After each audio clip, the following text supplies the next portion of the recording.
बोरवाला से राना मोहम्मद सज्जाद की रिपोर्ट के मुताबिक बोरवाला थाना मॉडल टाउन के हदूद विहाड़ी बाजार बोरवाला में मुबैना नामालूम मुलजिम की फायरिंग से अकरम नामी ताजर कत्ल। DPO विहाड़ी मोहम्मद ईसा खान का नोटिस।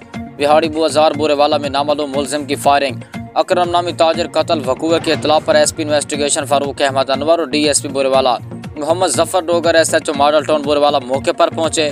DPO विहाड़ी मोहम्मद ईसा खान ने वकूए का फौरी तौर पर मुकदमा दर्ज करने के अहकाम जारी किए। मुलजिम की फौरी गिरफ्तारी के लिए CI और IT समेत स्पेशल टीमें तश्कील दी गई। मुलजिम को जल्द से जल्द गिरफ्तार करके उसे करार वाकई सजा दिलवाई जाएगी।